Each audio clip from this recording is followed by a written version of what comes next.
isang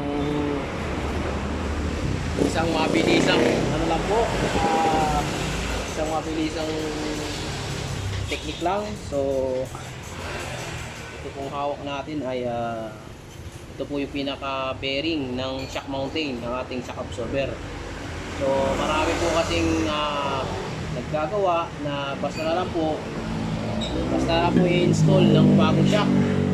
So ito po yung pinaka ano niya sa bearing. So ito po yung pinaka sumasalo sa ating mountain para po kada liliko tayo ay smooth ang movement ng ating mountain, no? So ang maganda po, bago natin nilagay yung ating shock absorber, maganda nire-repack po muna natin. Yan. So kung may ano ka naman, bilang mo na lang ng bago. Pero ito naman, hindi naman sira. So ang gagawin natin, lalagyan lang natin ng grasa. Grasa lang. Yan. So paglagay mo ng grasa, ito yung pinaka-plastic niya.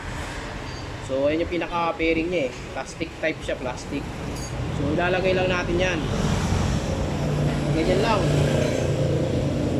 Para smooth na smooth ang manubela mo, magaang liko. So para walang stress, oh. Ganyan lang. Oh. Kung ay takpan. E di siguradong maganda ang movement niyan, mga sir. So ito yung plate. So pasensya na kayo malibag. So lilinisin na lang natin ito mamaya.